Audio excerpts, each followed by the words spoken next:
Welcome to Satsang. Hello, Vishrant. Can you please talk about today's topic? What are the tools towards freedom?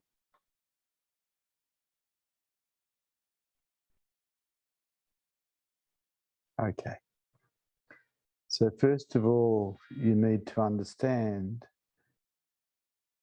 that you're trapped in your mind, that it's not who you are. Otherwise, you don't even realize that you're imprisoned. Most people think they are not. They don't understand because they don't know that they're not the body and they're not the mind. Once someone gets an inkling, hey, there's something greater that I am than this mind, this I, then they start having a look at their mind and they get to see that there's a certain prison effect happening. It's a matrix of thoughts. And this prison has bars. And the bars of the prison are made of fear. But it is not who we are. There is something that is aware of the mind that has always been here, but unnoticed. It is purely aware. It is pure consciousness. And then the seeker starts to look for that, starts to search for freedom from the mind itself. To know self as beingness, when awareness turns onto itself, rather than knowing self as an ego, which is mind-based. So freedom ultimately is irrelevant because we already are beingness. But most people aren't aware of that. They think they're a mind and a body that has a past and a future. Those who find out there's something else tend to look for it. If they're very curious, if they're really sick of living as a mind, they start to look for something beyond the mind. They start to look for their true nature, pure beingness that is always here, but overlooked because it doesn't make noise and it does not move. And our minds are programmed to look for things that make noise and make movement. So ultimately, freedom is not real because everybody is already at their final destination. Some people think there's some kind of journey to go on to find self, true self. There is no journey, you're already that. All that needs to occur is for that is aware of the mind to stay aware of itself. If it has a glimpse of its true nature, this is Satori. If it stays on full time, 24 hours a day, 7 days a week, it is enlightenment. And those who are enlightened have what's called a Buddha field, a field of energy that can be perceived. It quietens the mind, expands the mind. It is actually a doorway into your own true nature. Someone who's awake has this Buddha field 24 hours a day. They are free. They are not living as the mind, as the matrix of the mind any longer. They are free from that. But still, all that's really happened is that was always there became aware of itself. Even the freedom or the imprisonment was a dream because you are already that.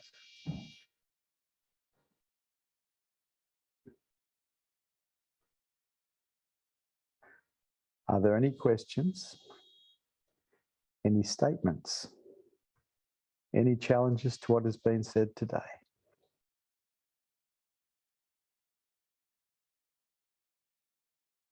The first question has been written by Kelly. Is it more difficult to focus on awareness, who am I, when out in nature, or is it just that I'm not focused enough? Okay. So the first time that I had a major satori while using self-inquiry was in nature. I was walking along the foreshore, self-inquiring. I had started self-inquiring at about 6 in the morning, and about 10 o'clock, about 4 hours after, I found a kind of an echo happening inside of me. And there was this going back and back and back and back. And suddenly there was the experience or the knowing of self as absolutely everything, every particle in the universe. And it was an accident. It happened when my mind was relaxed while I was self-inquiring. And afterwards, I did come back to ego-based reality. But that particular satori changed my life forever, because it made me aware, completely aware, that I was not an I, that I was something way, way beyond the I, something that everything appeared in. In that particular satori, there was also the knowing of everything, every particle, as love. Such a beauty, such a beauty. And so there was no problem self-inquiring in nature. It was just that I had it as a game. I would walk every morning and self-inquire while I was walking. I wouldn't be with anyone, I'd be by myself, and I'd just self-inquire. In those days, I was using a Zen methodology of self-inquiry, which is asking the question, who am I? And then answering it, and then discounting the answer, and asking the question again. It's a process of elimination. I had been doing it for quite a long time, quite a few years actually. I enjoyed it. It was just a game I played with myself. The next form of self-inquiry I used was the Advaita Vedanta methodology of asking the question, who's aware or what's aware of every thought that arose in my mind, and turning awareness back to itself over and over again. And that was very effective as well. I did that methodology more inside, in my room, in my lounge room. Sometimes I did it with a picture of Ramana Maharshi. The initial methodology I learnt from Bhagwan Sri Rajneesh, the Zen methodology, and that worked. The next lot, from studying Ramana, I self-inquired into every thought that arose in my mind, what's aware, turning awareness back onto itself until it stayed there, locked on, like two permanent magnets stuck together. So, yes, you can use self-inquiry in nature, and yes, you can use it in the privacy of your bedroom, in the privacy of your lounge room. It's up to you. The best is always what works.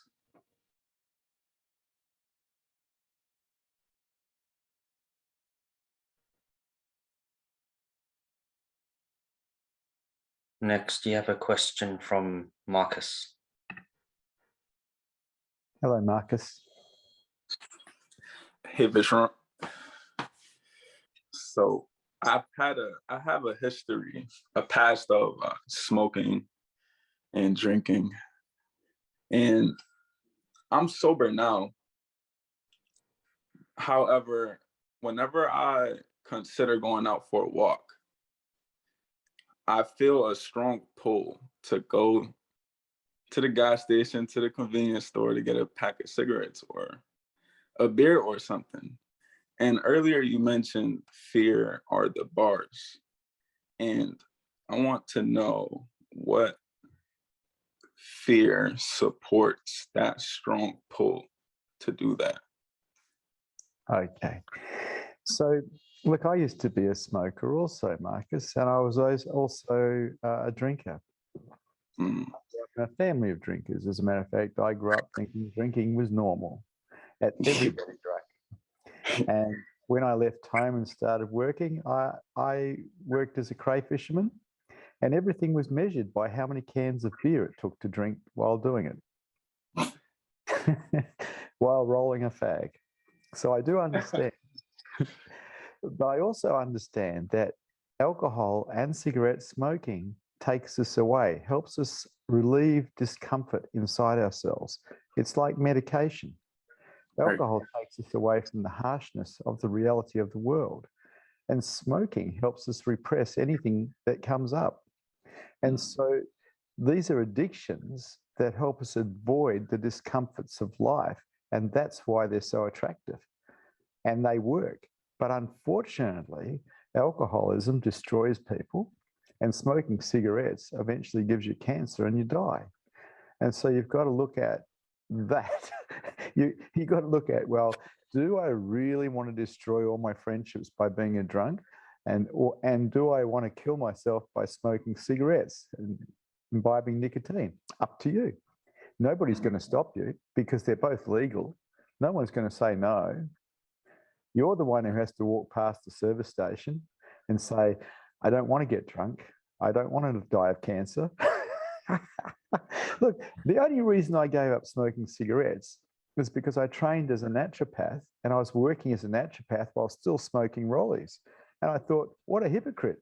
How can you do that? You can't do that. You can't work as a naturopath and teach people how to have healthy lives while smoking cigarettes, which have been proven to cause cancer in people.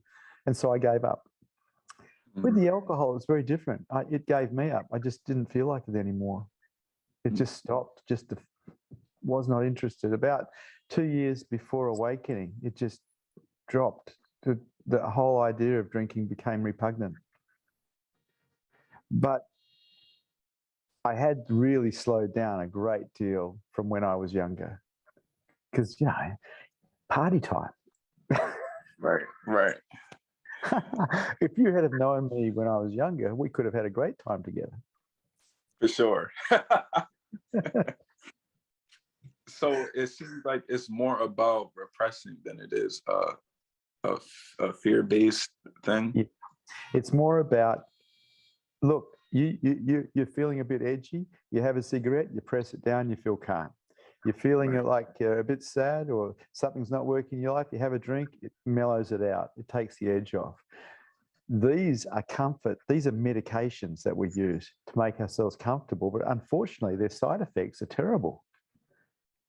They lower our consciousness, they don't really raise it. What's interesting is that I feel edgy when I'm on here with you. I feel very, and it's crazy. I must be repressing that while I'm not with you, right? What do you feel with me? Sorry?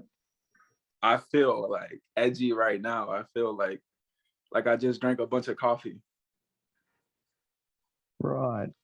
Cheers. This is a coffee. It's a latte made of oat milk. And it's got lots of sugar in it. I love it. Hey, sugar's no good. But it depends on who you are. Sugar affects people differently. It's really bad for some people, but it's not bad for other people. And I'm one of the people that it's not bad for, fortunately. But it is bad for some people. Sometimes I just see it as crystallized sunlight.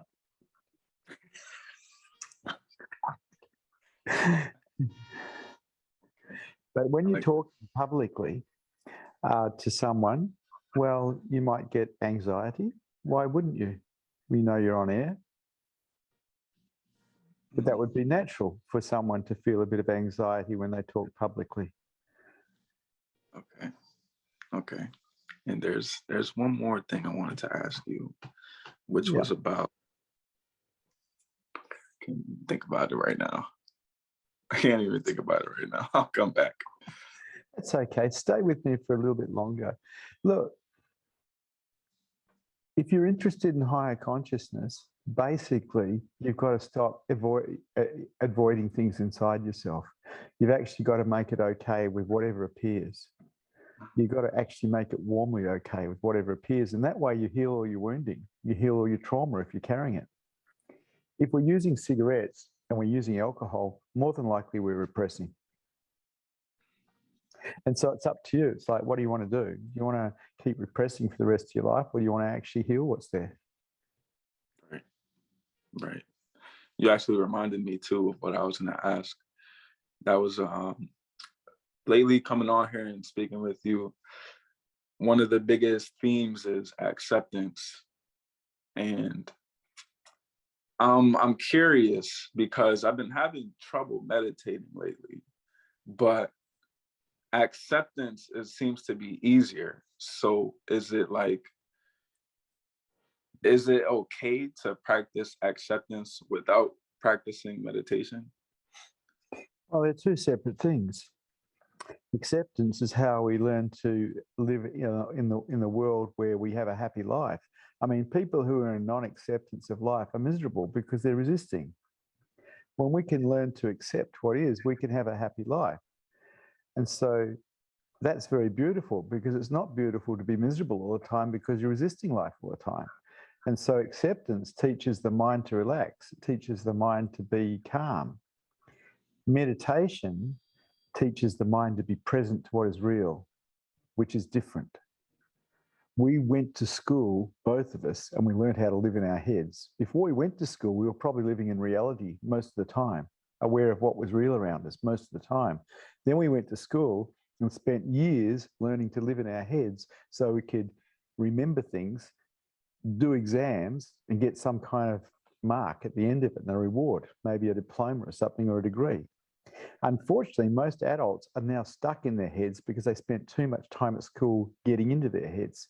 Meditation simply allows you to reclaim reality from the dream that you've been stuck in for a long time. And everything you think is a dream. So meditation is different than acceptance in that meditation is a methodology to get present to reality again, where acceptance is a way to live in the world peacefully. So one step at a time. Get to that acceptance and then meditation. Nah, both is all at the same time. It's a party. It's a party. Yeah, it's a bit like when you used to drink. You probably smoked at the same time. Everything at the same time. Sounds good. The other thing is, I don't know what you used to drink, but I used to like bourbon with cola. Mm. You know why? Why? Well, bourbon gets you a little bit drunk, right? And if you drink a lot of it, it gets you very drunk. But bourbon gets you a little bit drunk. Coca-Cola allows you to stay awake to enjoy it because it's got caffeine in it. Damn. I'm not recommending this, by the way. Right.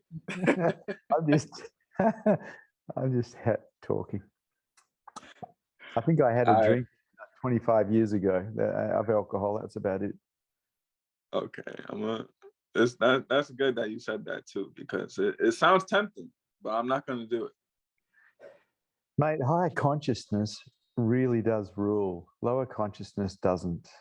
Lower consciousness is where people hurt themselves. It's where they get into non-acceptance of life, where they turn themselves into victims of life and hurt themselves, thinking somehow it's someone else's fault or something else's fault when it's really themselves. Higher consciousness is beautiful because you suffer a hell of a lot less, because you don't get caught in the dream. Thank you, Vishrant. Nice to talk to you, Marcus. Nice talking to you too.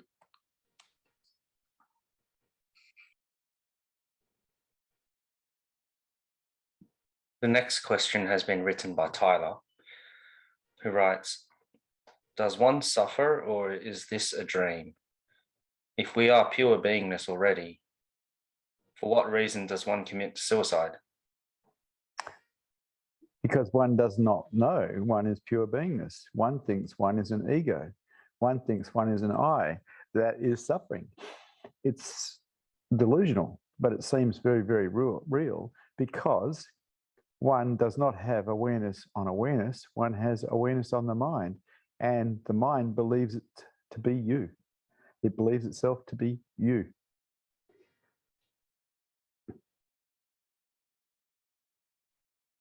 Turn awareness onto itself. Find yourself as truth. Be free. Be free of the mind.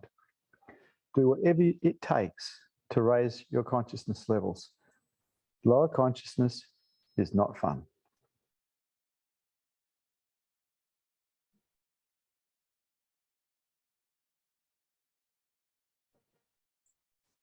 The next question is from Abay. Hello, Abay. Hi, Vishrant. Vishrant, how do I not project onto people and situations? Projecting isn't the problem. The problem is contracting over what you're projecting.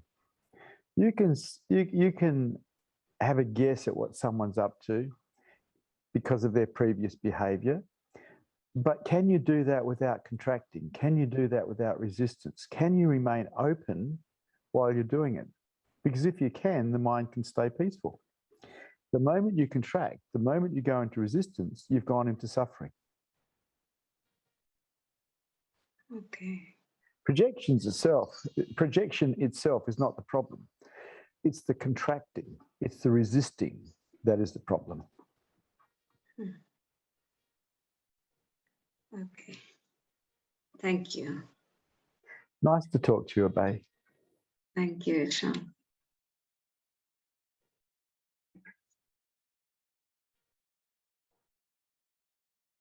The next question has been written by Taranga. What tools can you use to free your mind from worrying? Okay, so I can only really talk about what I did for myself. When I was 19 years old, I became aware that worry was actually a choice and that it didn't achieve anything except suffering. We think that worry will help us, procrastinating something over and over again, but it doesn't. As Francis of Assisi said, it does not raise a man an inch higher. It has no benefit whatsoever. And so I noticed that worry was appearing in me. I came from a family of worriers. I noticed it was appearing in me. And as soon as I noticed that it was appearing, I stopped it. And if it started again, I stopped it. And if it started again, I stopped it.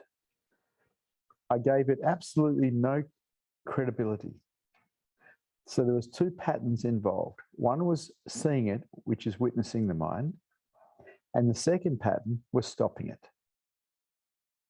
Witnessing, seeing what's happening, then stopping.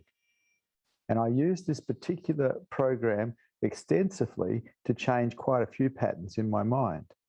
Witnessing, in other words, seeing what was happening, and stopping. No negotiation, no talking, no consideration, just stopping. And after about 2 years of using this methodology, worry stopped coming. So did procrastination.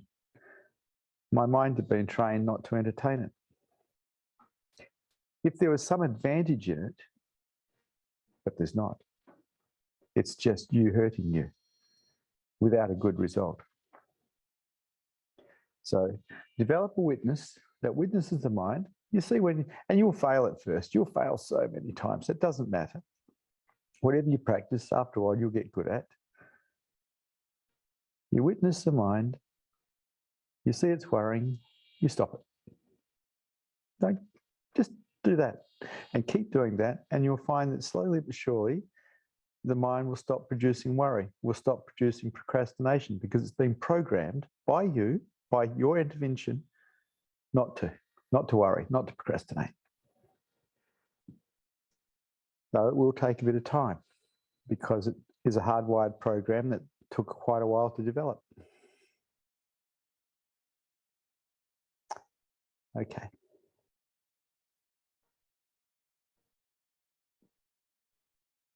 The next question has been written by a viewer on YouTube. Good evening, Vishrant. What would be your advice on a person who doesn't take accountability of their toxic ways? I'm tired of being the bigger person in this relationship. Thank you.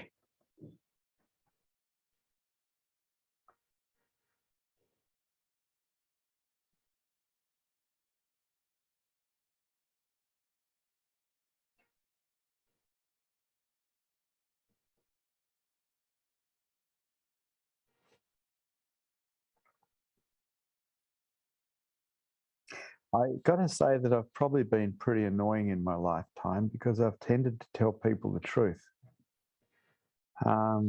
What people prefer is convenient lies. But if someone has been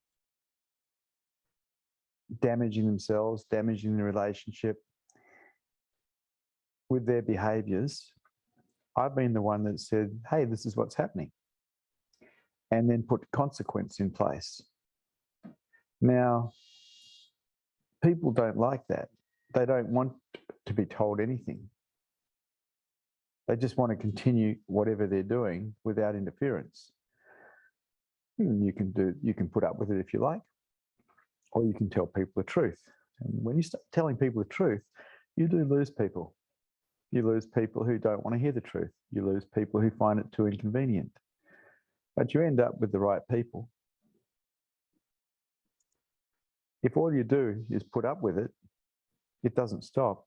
Unless there's a consequence for that sort of behavior, it just continues. It's up to you. Do you really want to put up with it for the rest of your life? Up to you. Life's an adventure. This is just another one of those adventures. Telling people the truth.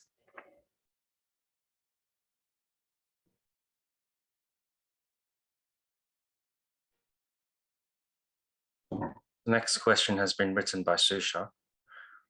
Should self-inquiry be done with open eyes or closed eyes when practicing indoors? Either way, whatever suits.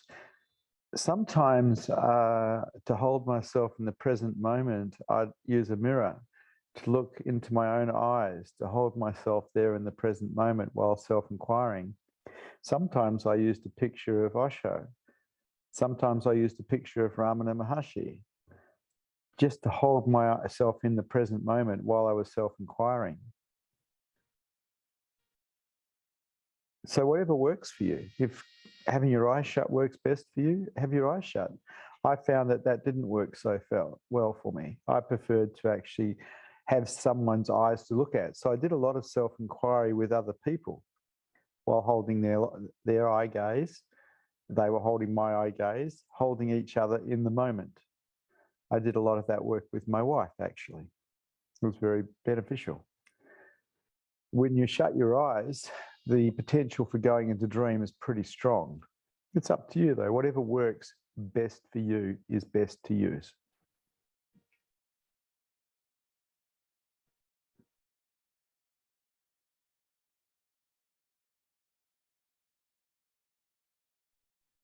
The next question has been written by Brian. I've been attending Satsangs through YouTube, and I've asked a few questions, mostly on silence, stillness, and watchfulness. I'm in college right now, and I just got an internship at NASA, which is considered to be a prestigious company in the US. My parents are so happy for me, and it makes me happy seeing that they're happy for me. The issue is I was honestly hoping I would not land any internships this summer, because I really just want to fly out to Australia so I can meet you in person. I know I'm young and we need to meet each other first, but I'm very intrigued in the path of a sannyasin. I have nothing against being in the marketplace whilst seeking enlightenment, but my preference would be to be in your presence. Do you have any comments on this? Thank you, Brian. Yes, Brian. I took sannyas with Bhagwan Sri Rajneesh when I was 28 years old because I'd been attending an encounter group run by a man called Indavar in Fremantle in Western Australia. It was just a weekend group. On the second day of the group, I had a vision. I don't usually have visions, it's not me. And in this vision, I was looking down a tunnel, a water tunnel. It's a huge water pipe that you could walk down. It was so big. And at the end of the tunnel, about 50 meters away, was a little Indian man calling like this. And I looked closer and I saw that it was Bhagwan Sri Rajneesh calling. At that time, I was a businessman. I owned a publishing company. I was very busy. It was a very successful company. But I decided to come. I swapped my three-piece suit for orange clothes and red clothes and a mala with a picture of Osho on, and took the name Swami Prem Vishrant because I came. The truth is, I don't know why I came. I just felt called, so I came. All my friends thought I'd gone crazy. My parents thought I'd gone crazy. They didn't understand. I'd gone to a private school, Catholic school. I was a businessman, a successful businessman wearing three-piece suits, and all of a sudden I looked like a hippie.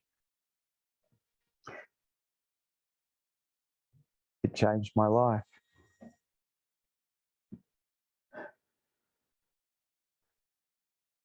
When I turned 30, I got to interview Osho, Bhagwan Sri Rajneesh, and he blew my mind. Within 2 years of that interview, I'd walked into my publishing companies and given them to my staff, all 14 offices, furniture and all, client base, everything. And I walked out, broke, took my shoes off, and walked around Australia for 4 years looking for my heart because I realized it was the only thing that was valuable here on this plane and that everything else was rubbish. I swapped a Rolls Royce for no shoes. And it was the best thing I ever did. I'd taken the spiritual life completely, the life of reality. I don't even like the word spirituality. It's too dirty. I'm into reality. The heart is real. Beingness is real. What we think is not.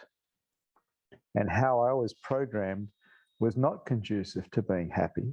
It was conducive to being successful in the material world. But there was something greater calling me. And so I went after heart and I went after truth. And so you're asking someone who gave up everything to find this. And this is the only thing that's worth going for. There isn't anything else that's worth going for. If you don't know who you are, if you're not living as your true nature, you're actually lost. That's the truth. I hope that helps.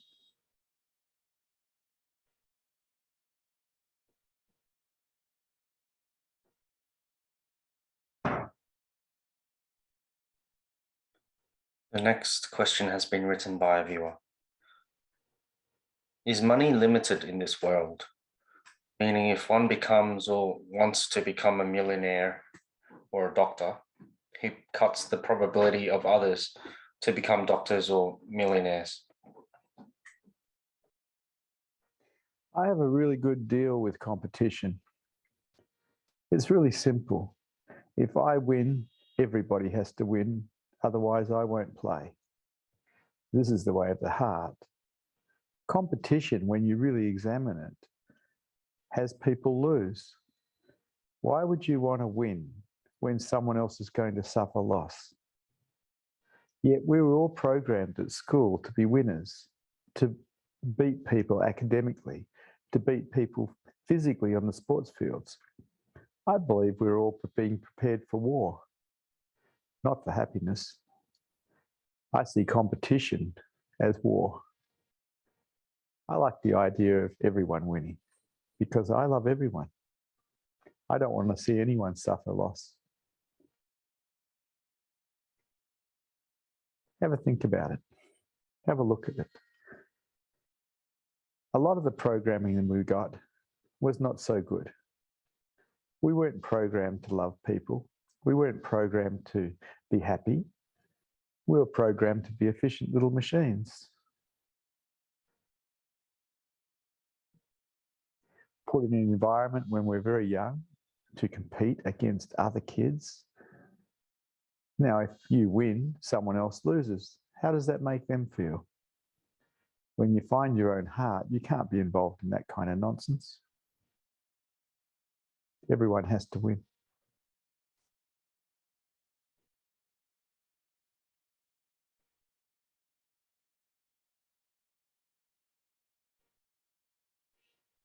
The next question has been written by Dr. Reese. How intoxicating is the silence? I am drunk on the silence, always. Fellow earlier talked to me about drugs, alcohol and cigarettes. I'm always drunk on beingness. Mind rests beautifully, profoundly content in beingness, and my mind is drunk. The best drug. Knowing who you are and living as that. If you could try this, even for a short time, you'd give everything for it. It is brilliant.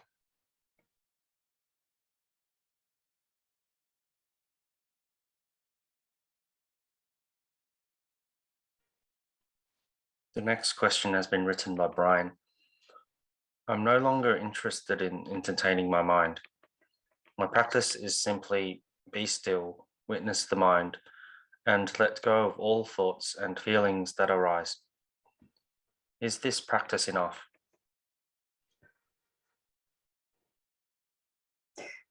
There could be a problem in the letting go, because if you really want the mind to relax, you need to warmly welcome every part of it in acceptance. Developing the silent witness that witnesses the mind is pretty essential for seeing the mind, but you develop detachment that way. But you've got to be careful that you don't go to war with your own mind, because the mind will win. It's programmed for 1,000,000 years to survive. You warmly welcome whatever appears. This allows the mind to relax, to settle down.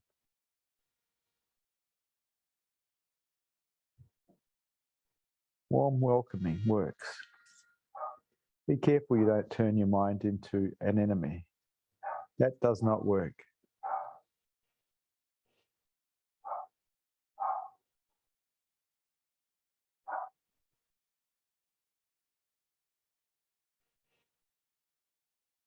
The next question has been written by Tyler.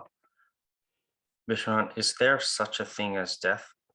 If this is a dream, that must mean we will never have an experience of death. Is this true? What we are, what we truly are, cannot be born and it cannot die. But most people don't know themselves as beingness.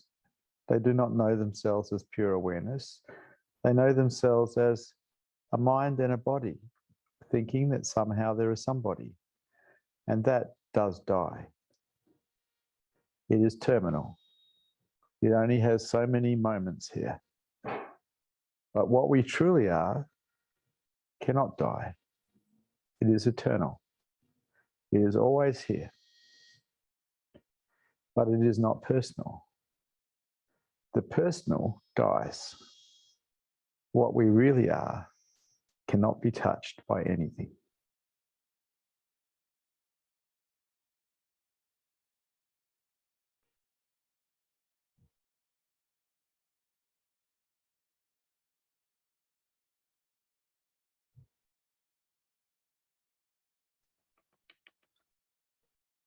The next question is as follows.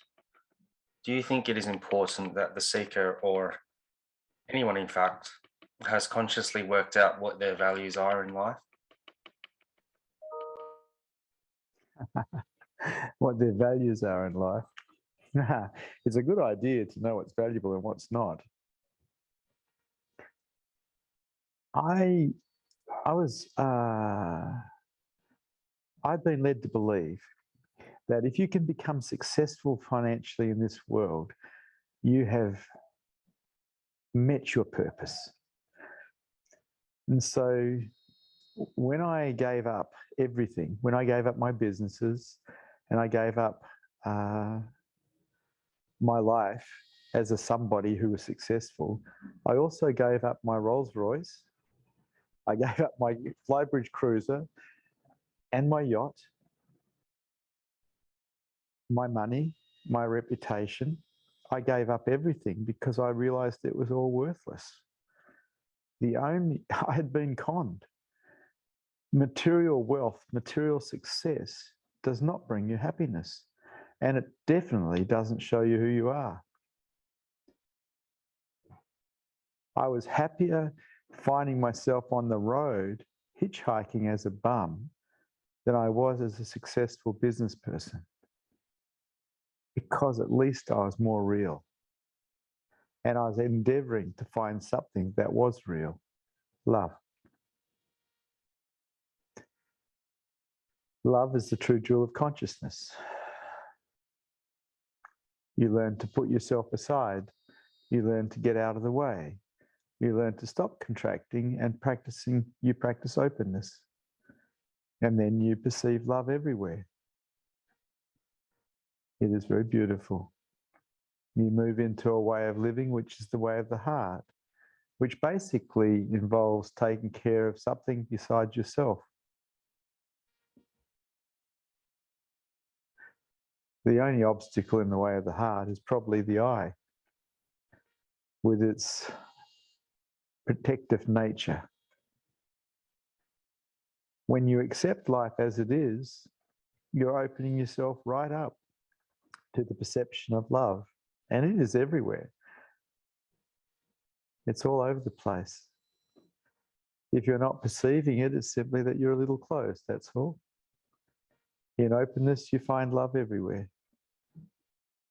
And so once I found my heart, I then chose to go into professions that served other human beings. I went back to school and I trained as a naturopath and as a psychotherapist so I could have some tools with which to help people. Because I loved helping people. I loved being in service. I loved the way of the heart. It's up to you. You have that potential, everybody does. But we weren't programmed for that. We were programmed to be successful, to raise money, to survive. We can go well beyond that. We can serve heart. Our mind can serve truth. And in the service of truth, enlightenment can occur. It's going to be up to you. What do you serve?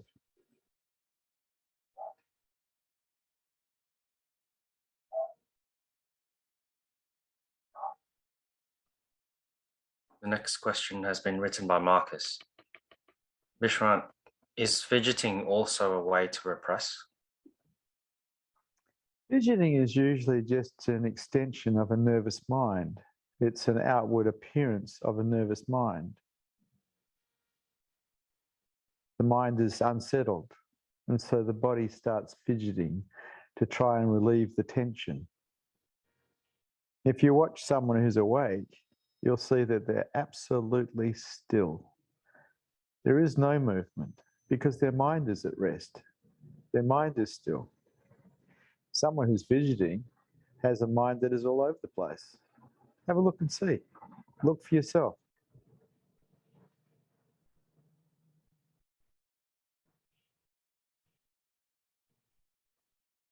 The next question is from Susha.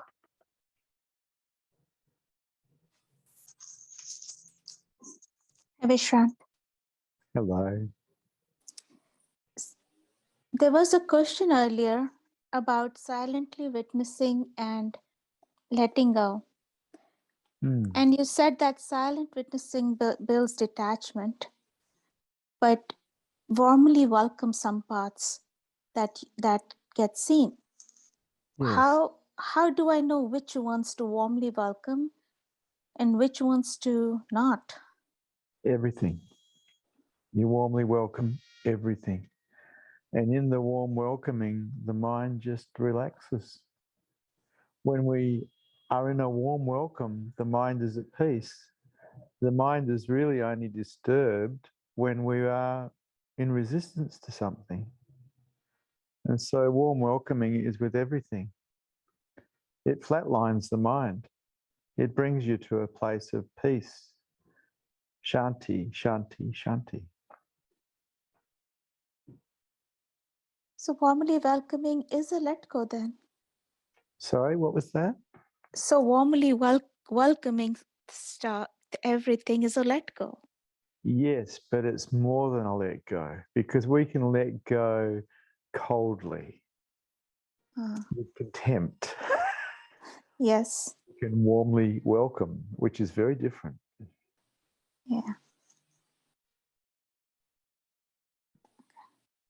But when you were talking about silently witnessing your worrying patterns, you said you stopped it. Would you have done that differently? Would you have warmly welcomed your worry? I was in acceptance of the worry. I wasn't at war with it.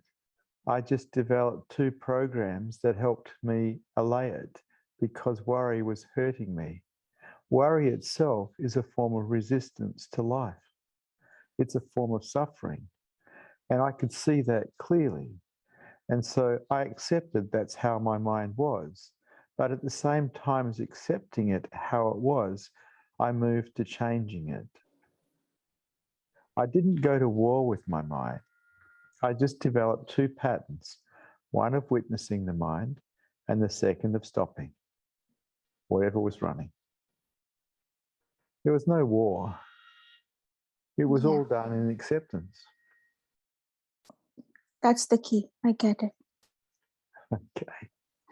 Thank you. Thank you.